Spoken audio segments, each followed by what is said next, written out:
CTV family. Catch us live on your TV screens. Yes, of course, catch us live on your TV screens. You're still tuned into Ekse Live. And if you have just joined the show, no, look, guy, where have you been? You've missed out on a interview from Sky and also a fitness session gym with Emmanuel Ndosinalo. But worry not, if you guys still want to watch that, you can catch it on our YouTube channel or just watch a repeat. But I did mention in the lineup, Namhlanje, we are joined by two gentlemen. And Namhlanje is International Day of Forest, and we are going to talk about everything that has to do with climate change, biodiversity, and how deforestation is affecting the globe. We are, of course, joined by Dr. David. How are you doing, Dr. David? Wonderbar, thank you. Very well, thank you. And we are also joined by Mikhail. How are you doing, sir? I'm good. Can't complain.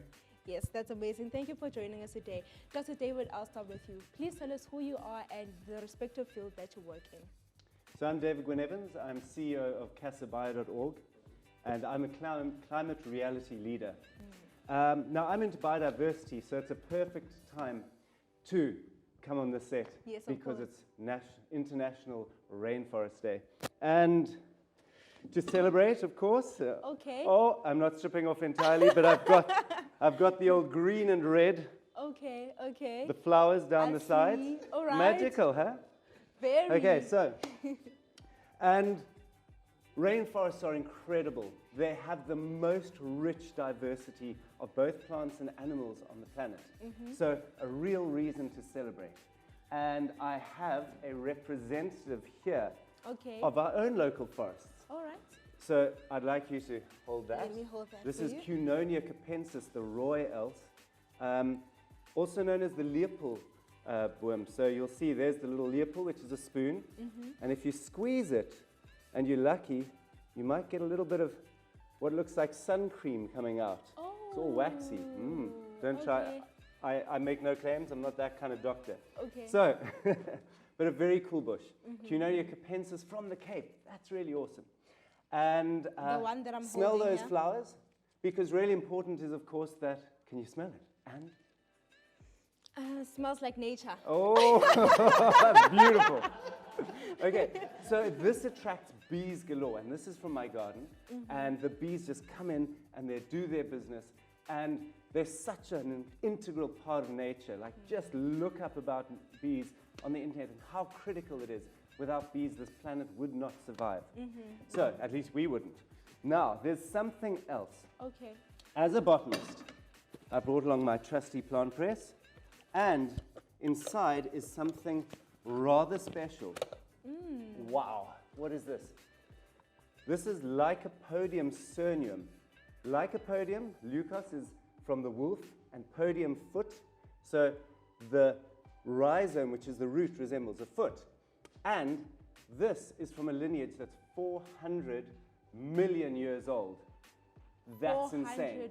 And it used to form these enormous forests, up to 20 meters high, trees with these huge strobili, which are the cones, going down.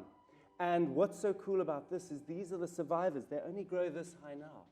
But they've led to the forest we have today. And not only that, all the dinosaur juice that you put in your cars, the coal, the oil, many of it is from the precursors of this. So that's really cool. That's Mikhail, very interesting. Yes. Mikhail is a climate change leader, and you can tell us a little bit about the impacts of climate change on carbon dioxide of Yes, the please.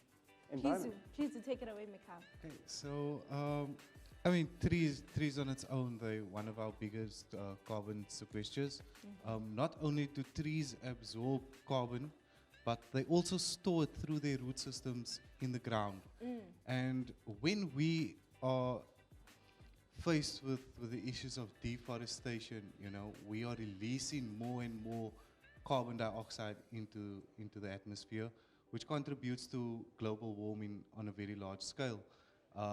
Not only does deforestation contribute to global warming, but also to desertification. You know, it results in topsoil loss, it results in wildfires, you know, so the effects, and also correlates to our loss of biodiversity. You know, so we need to start looking at restoring our forests and restoring our biodiversity by creating new homes, by the destruction of mankind.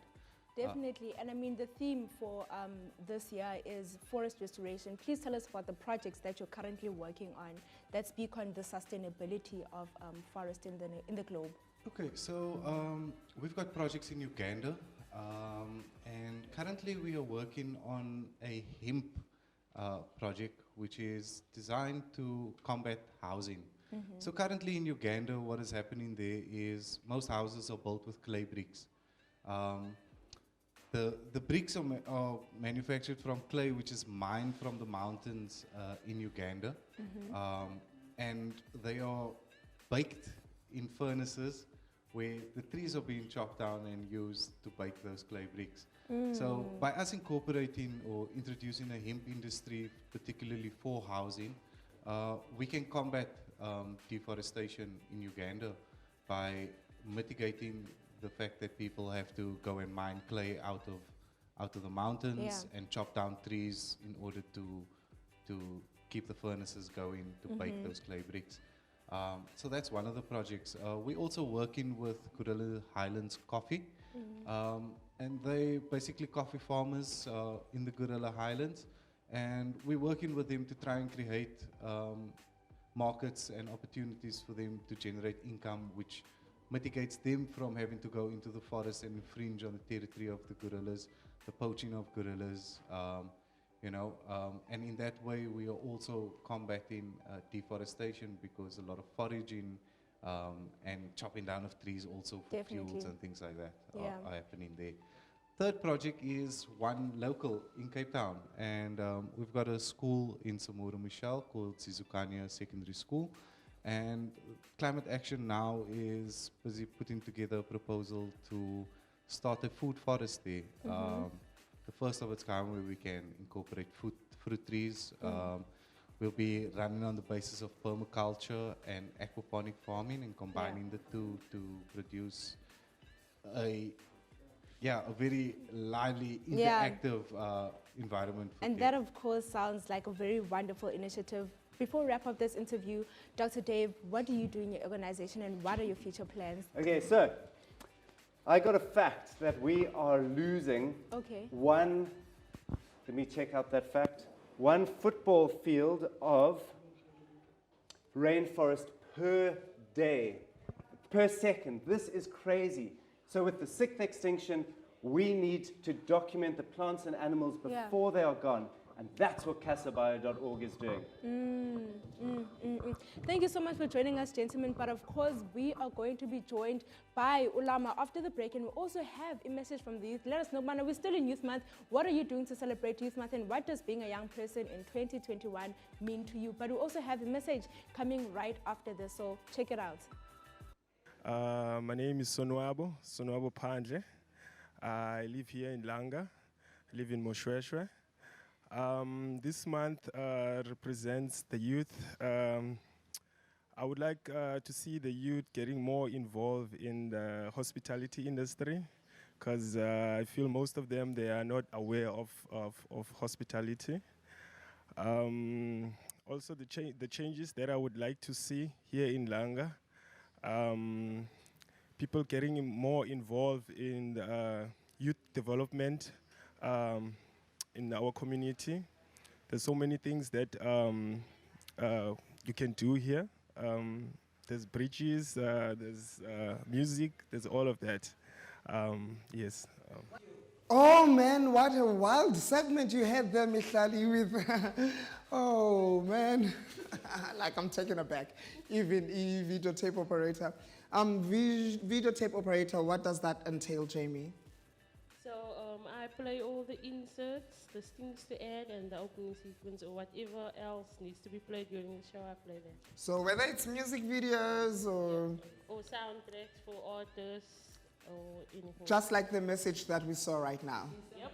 And it's not that difficult, ladies and gentlemen. And if you want to find out more about careers in television, www.capetowntv.org. When we return after the break, we're cooking our way to Jordan's kitchen.